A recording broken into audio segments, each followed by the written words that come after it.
గత సంవత్సరం నుంచి వెయిట్ చేస్తున్నాం ఈ నోటిఫికేషన్ కోసం. 104 వేకెన్సీస్‌తో ఎండోమెంట్ ఈఓ నోటిఫికేషన్ ఖచ్చితంగా ఆగస్టు 15 రిలీజ్ చేస్తామని గవర్నమెంట్ చెప్పడం జరిగింది. అఫీషియల్ రివ్యూ మీటింగ్‌లో కూడా తెలియజేయడం జరిగింది. వచ్చిన తర్వాత కూడా ప్రిపరేషన్ స్టార్ట్ చేయలేని వాళ్ళు చాలా మంది ఉన్నారు. స్టార్ట్ చెయ్యని ఎడల మీ కళ్ళ ముందు నుంచి ఈ నోటిఫికేషన్ కూడా వెళ్ళిపోతుంది. 2009లో నోటిఫికేషన్ వచ్చింది, 21లో వచ్చింది, 25లో బ్యాక్‌లాగ్ వేకెన్సీస్ ఫిల్ చేశారు. ఇప్పుడు 26లో 104 వేకెన్సీస్ భారీ నోటిఫికేషన్ ఫిల్ చేయబోతున్నారండి. సో ఈ నోటిఫికేషన్ కనుక మీరు మిస్ చేసినట్టయితే ఖచ్చితంగా నియర్ ఫ్యూచర్ 5 years లో ఒక వరకు కూడా మనకి నోటిఫికేషన్ అనేది ఉండదు. ఇలాంటి నోటిఫికేషన్ ఎండోమెంట్ లో రాదు. ఏపీపీఎస్సీ తరపు నుంచి కానీ మన ఏపీ స్టేట్ లో కానీ ఈ నోటిఫికేషన్ అయితే మనం చూడం. సో ఎవరైనా హార్ట్ఫుల్ గా ఈ ఎగ్జామినేషన్ ప్రిపేర్ అవ్వాలి అని అనుకుంటే మీ ప్రిపరేషన్ ని ఇమీడియట్ గా మొదలు పెట్టండి. టైం వేస్ట్ చేసుకోవద్దు. ఇప్పుడు వచ్చినట్లో మేజర్ డౌట్ ఏంటంటే ప్రిలిమ్స్ ప్లస్ మెయిన్స్ ఉంటుందా, ఓన్లీ సింగిల్ ఎగ్జామినేషన్ ఉంటుందా అనేది. దీనిపైన నేను క్లారిటీ ఇస్తాను. ఎక్స్పెక్టెడ్ ఎగ్జామ్ డేట్స్ ఎప్పుడు ఉండొచ్చు అనేది కూడా మనం తెలుసుకుందాం.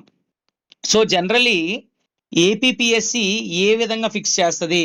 ఏపీపీఎస్సి జనరలీ ఏ పారామీటర్స్ మీద ఒక ఎగ్జామినేషన్ తీసుకున్నాం అనుకోండి, ఆ ఎగ్జామినేషన్ కి ప్రిలిమ్స్ ఉండాలా లేదంటే మెయిన్స్ ఒక్కటే ఉండాలా అనేది ఎవరు డిసైడ్ చేస్తారు? ఏపీపీఎస్సి ఒక ఫ్యూ పారామీటర్స్ ఉన్నాయి. వాల్యూమ్ అంటే నెంబర్ ఆఫ్ అప్లికేషన్స్ ఎన్నైతే ఉన్నాయో వాటి పారామీటర్ మీద మనకి డిసైడ్ చేస్తుంది అనమాట. ప్రిలిమ్స్ ఉండాలా, మెయిన్స్ ఉండాలా, లేదా రెండు కలిపి ఉండాలా, ఓన్లీ సింగిల్ ఎగ్జామినేషన్ ఉండాలా అనేది. ఎన్ని పోస్టులు ఉన్నాయో కూడా అవి కూడా దీన్ని ప్రభావితం చేస్తాయి. ప్రిలిమ్స్ పెట్టాలా, మెయిన్స్ పెట్టాలా అనే దాన్ని పోస్టులు కూడా ప్రభావితం చేస్తాయి. అండ్ ఎంత టైం కమిషన్ కి ఉంది. సో ఇప్పుడు ఏం చెప్తున్నారు గవర్నమెంట్, ఉగాది కల్లా ఇప్పుడు రిలీజ్ చేసినటువంటివన్నీ ఫిల్ చేసేసి మళ్ళీ ఉగాదికి ఫ్రెష్ క్యాలెండర్ ఇస్తామని చెప్తున్నారు. సో తక్కువ టైం ఉంది. తక్కువ టైం ఉంటే మోస్ట్లీ సింగిల్ ఎగ్జామ్ ఉండొచ్చు, చెప్పలేము. అండ్ కాస్టింగ్స్ కూడా మీకు 2 సార్లు ఎగ్జామ్ పెట్టాలి ప్రిలిమ్స్ మెయిన్స్ అంటే ఇబ్బంది అవుతుంది. ఖచ్చితంగా తక్కువ ఆస్పిరెంట్స్ ఉన్నారనుకోండి, తక్కువ అప్లికేషన్స్ ఉన్నాయనుకోండి, సింగిల్ ఎగ్జామ్ పెట్టి ఫిల్టర్ చేసేసి ఎవరికి మంచి మార్కులు వస్తే వాళ్ళకి జాబ్ ఇచ్చేయడమే కదా. అలా కాకుండా ఎక్కువ మంది ఉన్నారనుకోండి, మ్యాసివ్ నెంబర్ ఉన్నారు, సో వాళ్ళకి ఇఫ్ ఇన్ కేస్ పెట్టాలి, ఎక్కువ అప్లికెంట్స్ వస్తాయి. అప్లికేషన్స్ 2021లో వచ్చిన విధంగా మనకి 60 వేకెన్సీస్ ఏవైతే ఉన్నాయో 60 పోస్టులతో నోటిఫికేషన్ వచ్చింది కదా. ఆ 60 పోస్టులతో వచ్చినటువంటి నోటిఫికేషన్ ఏదైతే ఉందో దానికి ప్రిలిమ్స్ ప్లస్ మెయిన్స్ పెట్టడం జరిగింది. ఎందుకు? లక్షకి పైగా అప్లికేషన్స్ వచ్చాయండి. దాదాపు 90,000 మంది వెళ్ళి ఎగ్జామ్ రాశారు. ఓకేనా? సో అందువల్ల ప్రిలిమ్స్ అండ్ మెయిన్స్ పెట్టాల్సి వచ్చింది. తర్వాత షార్ట్ లిస్ట్ చేసి 1:10 పిలిచారు అప్పుడు. సో 1:10 అంటే ప్రిలిమ్స్ మెయిన్స్ పెట్టారనుకోండి, 1:10 తీస్తే ఎంతమంది? 11,000 మంది రాస్తారు దాదాపు ఈసారి. లాస్ట్ టైం ఓకే, సో 11,000 కాదండి, 1,100 మంది రాస్తారు. 1,100 మంది రాస్తారు. లాస్ట్ టైం 900 మెంబర్స్కే మెయిన్స్ పెట్టారు. అంటే దీని అర్థం ఏంటి? మీరు ప్రిలిమ్స్ లో గనక ఫుల్ ఎఫర్ట్స్ పెట్టకపోతే ఖచ్చితంగా యూ లూజ్ అవుట్. ప్రిలిమ్స్ లో మీరు ఖచ్చితంగా ఎఫర్ట్ అనేది పెట్టాల్సి ఉంటుంది. Prelims is decider. ఖచ్చితంగా ఇప్పటి నుంచే ఫుల్ ఫ్లెడ్జ్డ్ గా మీరు చదవకపోతే ఈ ఎగ్జామ్ కూడా కళ్ళ ముందు నుంచి వెళ్ళిపోద్ది. సో ఈ క్రైటీరియాని బట్టి మనం ఇప్పుడు దాకా ఫేస్ చేసినటువంటి ఎగ్జామినేషన్స్ ఏవైతే ఉన్నాయో ఏపీపీఎస్సీ ఏం చేస్తుంది? ప్రిలిమినరీ ఎగ్జామినేషన్ ఎన్ని పోస్టులు అయితే ఉన్నాయో కౌంట్ చేస్తుంది. 104 పోస్టులు ఉన్నాయి. ఇంటూ 200 టైమ్స్ 200 ఇంతల కంటే ఎక్కువ అప్లికేషన్స్ వస్తే, అంటే 20,000 కంటే ఎక్కువ అప్లికేషన్స్ వస్తే ఖచ్చితంగా ప్రిలిమ్స్ అండ్ మెయిన్స్ పెట్టే అవకాశం ఉంటుంది. ఓకేనా? ఒకవేళ లేదు అంతకన్నా తక్కువ వస్తే స్ట్రైట్ అవే సింగిల్ ఎగ్జామ్కి వెళ్ళిపోతుంది. బట్ ఈసారి టైం కన్స్ట్రెయింట్స్ కూడా తీసుకొని, ఒకవేళ గనక టైం కన్స్ట్రెయింట్ దృష్టిలో పెట్టుకొని నెక్స్ట్ ఉగాదికే జాబ్ క్యాలెండర్ రిలీజ్ చేయాలనే ఉద్దేశంతో గవర్నమెంట్ ఉంటే ఖచ్చితంగా సింగిల్ ఎగ్జామ్ ఉంటుందండి. సింగిల్ ఎగ్జామ్ ఉంటుంది. లేదు డ్యూ ప్రాసెస్ లో వెళ్ళాలి, ఇంతమంది అప్లికేషన్స్ లో best of the best filter చేయాలి అని అనుకుంటే ప్రిలిమ్స్ అండ్ మెయిన్స్ పెట్టి, ప్రిలిమ్స్ లో ఎవరైతే అన్నెసరీ క్రౌడ్ ఉన్నారో వాళ్ళందరినీ ఫిల్టర్ చేసి మెయిన్స్ ప్రాపర్ గా మెయిన్స్ కండక్ట్ చేస్తుంది 2021 లాగా. సో మనం వేచి చూడాలి ఏంటనేది. ప్రిలిమ్స్ అండ్ మెయిన్స్ ఉంటుందా ఉండదా అని ఇవే పారామీటర్స్ అండి. ఇంతకుముందు ఇంకో క్రైటీరియా ఉండేది, 25,000 కంటే ఎక్కువ వస్తే మాత్రం ఖచ్చితంగా ప్రిలిమ్స్ అండ్ మెయిన్స్ ఉండేదన్నమాట. ఓకే, ప్రిలిమ్స్ ఖచ్చితంగా పెట్టాల్సి ఉండేది. 25,000 కంటే ఏ ఎగ్జామినేషన్ కైనా అప్లికేషన్స్ వస్తే. So this is the criteria which decides prelims ఉంటుందా, ప్రిలిమ్స్ లేదంటే సింగిల్ ఎగ్జామ్ ఉంటుందా అనే క్రైటీరియా ఈ volume, number of applicants and post అనేవి డిసైడ్ చేస్తాయి. ఓకే, సో ఎవరైనా మీ ప్రిపరేషన్ స్టార్ట్ చేయకుండా ఆలోచిస్తూ ఉన్నారు అనుకుంటే డెఫినెట్లీ మీరు ఇబ్బంది పడతారు. ఎవరైతే ఫుల్ ఫ్లెడ్జ్డ్ గా ప్రిపరేషన్ మొదలు పెట్టారో వాళ్ళు కంటిన్యూ చేయండి, అసలు ఆగొద్దు, ఎటువంటి డిస్ట్రాక్షన్స్ కి గురవ్వద్దు, ఎటువంటి సోషల్ మీడియాలో అండ్ యూట్యూబ్ లో, ఈవెన్ ఇన్ యూట్యూబ్ మీరు ఏంటంటే ర్యాండమ్ గా ఎవరెవరో ఏవేవో ప్రవచనాలు చెప్పేస్తా ఉంటారు, ఎవరెవరో వాళ్ళకి తెలిసినవన్నీ చెప్తా ఉంటారు. బట్ ఎవరైతే డిస్ట్రాక్టెడ్ గా లేకుండా, ఎటువంటి డిస్ట్రాక్షన్స్ లేకుండా ఫుల్ ఫ్లెడ్జ్డ్ రూత్లెస్ ఫోకస్ తో ఉన్నారో వాళ్ళు ఖచ్చితంగా ఈ ఎగ్జామినేషన్ సాధించారండి. లాస్ట్ టైం 7 పోస్ట్సే మీకు ఎగ్జాంపుల్. 7 పోస్ట్ లో స్టేట్ అంతా అటెంప్ట్ చేసింది, సగం మంది ఎగ్జామ్ కి రాయడానికే రాలేదు. సో కాంపిటీషన్ అక్కడే వెళ్ళిపోతుంది. ఇక్కడ కూడా మీకు కాంపిటీషన్ చెప్తున్నాను, కాంపిటీషన్ ఎక్కువ ఉంటది కానీ ఫిల్టర్ అవుట్ అయిపోద్ది. ఎందుకు? గ్రూప్ 1 వస్తుంది, గ్రూప్ 2 వస్తుంది, దానికి ప్రిపేర్ అయ్యే వాళ్ళు దానికి ప్రిపేర్ అవుతారు, ఇంక ఈవోని వదిలేస్తారు. ఈవోని ఫుల్ ఫ్లెడ్జ్డ్ గా నిజంగా వాస్తవంగా ఎవరైతే గట్టిగా పట్టుకొని కూర్చుంటారో వాళ్ళు ఖచ్చితంగా సాధించగలుగుతారండి. జనరల్ స్టడీస్ మీద కూడా పట్టు సాధించి కరెంట్ అఫైర్స్ తో కాన్స్టెంట్ టచ్ లో ఉండి ఈవో కరెంట్ ఇష్యూస్ ఏవైతే మనం లాస్ట్ టైం ఎగ్జామ్కి వెళ్లే ముందు ఒక 1 వీక్ ముందు ఇచ్చాం, ఈవో కరెంట్ ఇష్యూస్, వాటిలోంచి దాదాపు 10-15 క్వశ్చన్లు వచ్చాయి. సో ఈవో కరెంట్ ఇష్యూస్ మీద కూడా ఎవరైతే ఫోకస్ చేస్తారో వాళ్ళు ఖచ్చితంగా, ఎండోమెంట్ చట్టం మీద కూడా ఎవరైతే ఫోకస్ చేస్తారో ఖచ్చితంగా ర్యాంక్ అనేది సాధించి తీరుతారండి. మిస్టర్ కాంపిటేటివ్ గైడెన్స్ లో మీకు ఖచ్చితంగా ర్యాంక్ వచ్చే విధంగా మిమ్మల్ని రేస్ లో నిలబెడతాము. ఫుల్ ఫ్లెడ్జ్డ్ గా ఒక్క బిట్ కూడా మిస్ కాకుండా మీ చేత ప్రిపరేషన్ అనేది కంటిన్యూ చేస్తాము. ఎవరైనా ఇంట్రెస్టెడ్ ఉంటే స్క్రీన్ పైన కనిపిస్తున్న నంబర్ కాంటాక్ట్ చేయొచ్చు, లేదంటే ప్లే స్టోర్ లో మన యాప్ ఉంటుంది, యాప్ కి వెళ్ళి అక్కడ కోర్సెస్ ఉంటాయి, కోర్సెస్ మీరు చూడొచ్చు. అందులో కంప్లీట్ గా వీడియో క్లాసెస్ ఉంటాయండి. ఈజీ విజువలైజ్డ్ వేలో ఒక్కసారి చూస్తే గుర్తుండే విధంగా ఆ క్లాసెస్ అనేవి డిజైన్ చేయడం జరిగిందండి. తర్వాత మెటీరియల్స్, ఇవి ఏవైతే క్లాసెస్ లో చెప్పామో వాటిని స్లైడ్స్ రూపంలో ఇవ్వడం జరిగింది క్విక్ రివిజన్ కోసం.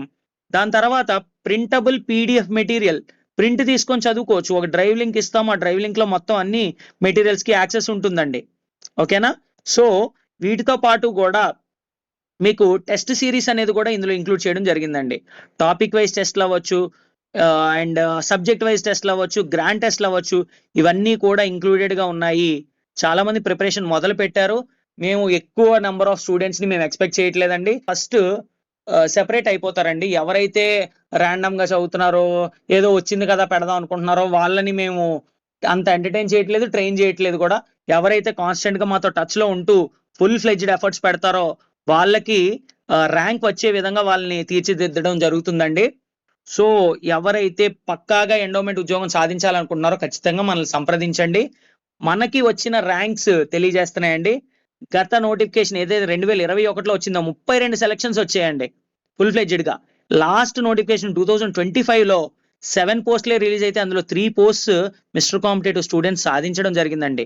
అప్పటికంత సాంకేతికత లేదు కాబట్టి, ఇంత టెక్నాలజీ లేదు, ఒక 5 ఏళ్ళు అయిపోయింది, అంత ఎక్స్పోజర్ లేదు కాబట్టి వీళ్ళ చేత ఇంటర్వ్యూస్ అవి ఇప్పించలేకపోయాం. వీళ్ళతో క్లియర్ గా ఇంటర్వ్యూస్ అనేవి మనం తీసుకోవడం జరిగింది. వాళ్ళ మాటల్లోనే వినండి. మన యూట్యూబ్ ఛానల్లో వాళ్ళ ఇంటర్వ్యూస్ అన్ని కూడా మనం పెట్టడం జరిగింది. సో ఈ విధంగా మీ ప్రిపరేషన్ మీరు కొనసాగించినట్టయితే ఖచ్చితంగా ముందంజలో ఉంటారు. మన కోర్సును కాపీ చేసుకొని తిరిగి అమ్ముకునే రకాలు కూడా ఉన్నారండి చాలా మంది. ఎవరైనా సరే కంటెంట్ ఫస్ట్ ఇక్కడ నుంచి వెళ్లాల్సిందే. అందుకే మేము ఏం చేసాం తెలివిగా, ఈ కరెంట్ ఇష్యూస్ ఏవైతే ఉన్నాయో, ఈవో కరెంట్ ఇష్యూస్, వాటిని 1 వీక్ ముందు ఇచ్చాం. వీళ్ళు కాపీ చేయలేకపోయారు, వాటిలోంచి క్వశ్చన్స్ వచ్చినాయి. అవి ఎవరైతే చదివారో ఖచ్చితంగా బెనిఫిట్ పొందారు. సో వీళ్ళు ఏం కాపీ చేయగలరు? మహా అయితే మా కంటెంట్ కాపీ చేయగలరు, బట్ మా వే ఆఫ్ టీచింగ్ ని, మీకు అర్థమయ్యే విధానాన్ని అండ్ ర్యాంక్స్ ని కాపీ చేయలేరు కదా. ర్యాంక్స్ ఖచ్చితంగా ఇక్కడ నుంచి వచ్చి తీరుతాయి. ఆ వచ్చిన ర్యాంక్స్ ని వీళ్ళు కాపీ చేయలేరు. ఎవరు కూడా ఒక్క టాపర్ తో కూడా మాట్లాడించలేకపోయారు. అంటే ఎందుకు? అందరూ బయటికి చెప్తారు కానీ లోపల ఎవరికి వచ్చి ఉండవు ర్యాంక్స్. ఎందుకంటే వీళ్ళంత ఎఫర్ట్ పెట్టరు. 2021 నుంచి కూడా మనం ఫుల్ ఫ్లెడ్జ్డ్ ఎఫర్ట్స్ తో దీన్ని ముందుకు తీసుకెళ్ళడం జరుగుతుందండి ఎండోమెంట్ పరంగా. సో వీటికి ఏ డౌట్ ఉన్నా సరే, అండ్ సర్వీస్ మ్యాటర్స్ లో కానీ, జాబ్ ప్రొఫైల్ కానీ ఎలా ఉంటుందో ఫర్దర్ గా ఆ ర్యాంకర్స్ అందరితో కూడా క్లాసెస్ అండ్ వీడియోస్ కూడా చేయించడం జరుగుతుందండి. సో వాళ్ళ నోట్ ద్వారానే మీరు కూడా తెలుసుకోవచ్చు ఎలా ఉంటుందా జాబ్ ప్రొఫైల్, వన్స్ జాయిన్ అయ్యాక ఎలా ఉంటుంది. ఇప్పుడే ఈ మధ్య పోస్టింగ్స్ ఆర్డర్స్ ఇచ్చారు, వాళ్ళకి 3 months ట్రైనింగ్ పీరియడ్ కూడా ఉందండి. సో వాళ్ళ ద్వారా కూడా మీకు కొన్ని ఇన్పుట్స్ అనేవి నేను ఇప్పించడం జరుగుతుంది. So next expected exam dates. ఇప్పుడు ఏవైతే ఎగ్జామినేషన్స్ ఏపీపీఎస్సీ కండక్ట్ చేస్తుందో దేనికి కూడా నోటిఫికేషన్ లో డేట్ మెన్షన్ చేసి అయితే రావట్లేదండి. Dates will be mention shortly, త్వరలోనే చెప్తామన్నట్టు చెప్తున్నారనమాట. సో దాన్ని బట్టి మనం ఏం తెలుసుకోవచ్చు, మోస్ట్లీ కానీ ఎగ్జామినేషన్స్ అనేవి 3 to 4 months స్పాన్ లోనే ఎగ్జామ్ అనేది కండక్ట్ చేస్తున్నారు. సో ఎక్స్పెక్టెడ్ సింగిల్ ఎగ్జామినేషన్ అయితే మోస్ట్లీ అక్టోబర్ ఎండ్కి నవంబర్కి ఉండొచ్చండి. So as I told you, మా ర్యాంక్సే ప్రూవ్ చేస్తాయి మా కంటెంట్ క్వాలిటీ ఏంటనేది. సో మాకు ఎక్కువ మంది స్టూడెంట్స్ వద్దండి, ఒక 100 మంది వచ్చినా చాలు, అందులో 10-20 మందితో ఖచ్చితంగా సాధించేలా మనం చేస్తాం. మనం ఫుల్ ఎఫర్ట్స్ పెడతాం, మన కంటెంట్లో ఎఫర్ట్స్ కనబడతాయి. వాటిని ఎవరైతే చిత్తశుద్ధితో ఫాలో అయ్యి పర్ఫెక్ట్ గా మూవ్ అవుతారో వాళ్ళకి ఖచ్చితంగా ఉద్యోగాలు అనేవి సాధించి తీరుతారు. ఓకే, సో నెల్లూరు నుంచి మేడం సెలెక్ట్ అయ్యారండి. సో ఇక్కడ మనం చూసుకున్నట్టయితే ఇందిరా గారు సెలెక్ట్ అవ్వడం జరిగింది, అండ్ గుంటూరు డిస్ట్రిక్ట్ నుంచి శిరీష గారు కూడా సెలెక్ట్ అవ్వడం జరిగింది. వీళ్ళని మిస్టర్ కాంపిటేటివ్ తరఫు నుంచి ఫెలిసిటేట్ కూడా చేయడం జరిగింది. So our rank speak, our result speak. మా రిజల్ట్సే మా పరిచయం, మేము ఏంటనేది మా రిజల్ట్సే చూపిస్తాయి. నెక్స్ట్ మా కంటెంట్ మాట్లాడుతుంది, ఎక్కువ మేము చెప్పాల్సిన పని లేదు. సో ఎవరైతే ఈ లో గ్రేడ్ కోర్సెస్ కి వాటికి వెళ్తారో, ఒక 10-15 మార్కుల్లో మీరు ఆగిపోయినా సరే మీకు అది నష్టమే. పూర్తిగా మీరు ఒక 6 months 1 year ఈ ఎగ్జామినేషన్ ప్రాసెస్ కి పెట్టాల్సి వస్తుంది. ఆ పెట్టే ప్రాసెస్ లోనే మీరు పర్ఫెక్ట్ గైడెన్స్ తో కనుక మీరు వెళ్ళినట్టయితే ఖచ్చితంగా సాధించి తీరుతారు. So that's all, thank you and all the best. Course description ఎలా ఉంటుందో ఇప్పుడు తెలియజేస్తాను, చూడొచ్చు. ఆల్రెడీ తెలిసిన వాళ్ళు ఈ వీడియోతో ఇక్కడ స్కిప్ చేయొచ్చు. 30+ సెలెక్షన్స్ రావడం జరిగింది. హోల్ ఆంధ్రప్రదేశ్లోనే ది బెస్ట్ కోర్స్ అని నేను 100% క్లెయిమ్ చేయగలుగుతానండి. మీరు ఎక్కడైనా చూసుకోండి, ఎండోమెంట్కి సంబంధించి ఇలాంటి కోర్స్ మీకు దొరకదు. సో ఇందులో ఏమేమి ఉంటాయి ఈ కోర్సులో? State wide prelims grand test పెట్టామండి, టాపిక్ వైజ్ టెస్ట్ ఉంటాయి, అండ్ స్ట్రాటజీ వీడియోస్ ఉంటాయి. ప్రసిద్ధ పుణ్యక్షేత్రాలు ఏవైతే జిల్లా వారీగా ఇంపార్టెంట్ పుణ్యక్షేత్రాలు ఉన్నాయో అన్నిటికీ సంబంధించి కంటెంట్ పెట్టడం జరిగింది. హై క్వాలిటీ పవర్ పాయింట్ ప్రెజెంటేషన్స్తో ఈ విధంగా మీకు కంటెంట్ మీ ముందు ఉంచడం జరిగిందండి. ఏవైతే మైండ్ మ్యాప్స్ ఉన్నాయో, ఇంపార్టెంట్ కీవర్డ్స్, ఎగ్జామ్లో వచ్చే అవకాశం ఉండే కీవర్డ్స్, ఇవన్నీ కూడా హైలైట్ చేయడం జరిగింది. And at the same time మీ కళ్ళ ముందే రామాయణ భారత భాగవతాలు మీ ముందే జరుగుతున్నట్టు అనిపిస్తుందండి. This is the best content, ఇంకా మీరు ఎక్కడికి వెళ్ళాల్సిన అవసరం లేదు. మెటీరియల్ కూడా ఏదైతే క్లాస్ విన్నారో అదే మెటీరియల్ మీకు ప్రొవైడ్ చేస్తామో దాని మీదే మీరు క్వశ్చన్స్ చేస్తారు. సో 1 stop సింగిల్ కోర్స్ అండి, మీరు ఎక్కడికి వెళ్ళాల్సిన అవసరం లేదు. డైరెక్ట్ క్వశ్చన్స్ మన దాని నుంచి వచ్చేయండి, డైరెక్ట్ క్వశ్చన్స్ మన దాని నుంచి రిఫ్లెక్ట్ అవుతాయి. నేను ఆల్రెడీ వీడియోస్ చేసి మీకు పెట్టాను. మీరు కావాలనుకుంటే పాత వీడియోస్లోకి వెళ్ళి చూడొచ్చు. ఎక్స్ప్లెయిన్ చేశాను నేను ఏ క్వశ్చన్ ఎక్కడి నుంచి వచ్చింది. మీకు లెఫ్ట్ సైడ్లో కనిపిస్తుంది ఏపీపీఎస్సీ క్వశ్చన్, మనం ఏ టెస్ట్లో అడిగాం సేమ్. నెక్స్ట్ తర్వాత ఏ మెటీరియల్లో వచ్చింది. సో క్వశ్చన్ ఇక్కడ చూడండి, మీరు ఈ క్వశ్చన్ కనుక చూసినట్టయితే వాళ్ళు సింపుల్గా అడిగారు, మనం అందరివి కవర్ చేసాం. ఎవరైతే కురుక్షేత్ర యుద్ధంలో ఎన్ని రోజులు యుద్ధం చేశారనేది మనం అందరివి కవర్ చేసి ఒక MCQ ఇచ్చాం. వాళ్ళు సింపుల్గా ఒకళ్ళ క్వశ్చన్ అడిగారు. సో క్వశ్చన్స్ ఈజీగానే ఉంటాయి. మీరు 1 stop సొల్యూషన్గా ఈ కోర్సును పెట్టుకుంటే 100% మీకు రిజల్ట్స్ అనేవి వస్తాయండి. సో ఇంకేంటంటే ఇక్కడ ఫ్యామిలీ ట్రీ రూపంలో ఇక్కడ ఏదైతే మీకు కనిపిస్తుందో, ఏవైతే మొత్తం క్యారెక్టర్స్ ఉన్నాయో వాటినే అడుగుతారండి. క్యారెక్టర్స్, ప్లేసెస్, ఈవెంట్స్ ఇలాంటివి అడుగుతారు. ఇవన్నీ డీటెయిల్డ్గా ఇలా మైండ్ మ్యాప్ వేసి ఎక్స్ప్లెయిన్ చేయడం జరిగింది. సో ఇక్కడ మీరు చూసుకున్నట్టయితే భాగవతంలో అవతారాలండి, డైరెక్ట్గా మీ కళ్ళ ముందే అవుతున్నట్టు ఉంటుంది. ఈజీగా ఒక్కసారి చదివితే గుర్తుండిపోయేలా ఉంటుంది. సో చట్టాన్ని ఇక్కడ దేవాలయాలు ఇలా మీకు ఇవ్వడం జరిగింది. నెక్స్ట్ వచ్చేసి చట్టం అండి, ఎండోమెంట్ చట్టము. ఎండోమెంట్ చట్టాన్ని కూడా డీటెయిల్డ్గా ఎక్స్ప్లెయిన్ చేసాము. ఇది కొంచెం కాంప్లికేటెడ్గా ఉంది. ఇలా టేబుల్స్ వేసి ఈజీగా అర్థమయ్యే రీతిలో మీకు మొత్తం కంటెంట్ని ఇవ్వడం జరిగింది. సో నేను మీకు ఏదైతే స్క్రీన్ పైన కనిపిస్తున్న నెంబర్ ఉందో 9063013089 ఈ నెంబర్కి మీరు కాల్ చేయొచ్చు, వాట్సాప్ చేయొచ్చు. వాట్సాప్ చేసి మీరు ఎన్రోల్ కావచ్చు. డిస్క్రిప్షన్ బాక్స్లో మిస్టర్ కాంపిటేటివ్ యాప్ లింక్ ఇవ్వడం జరిగిందండి. ఆ యాప్ లింక్ ద్వారా కూడా మీరు లాగిన్ అయ్యి ఎన్రోల్ కావచ్చు. All the best, thank you.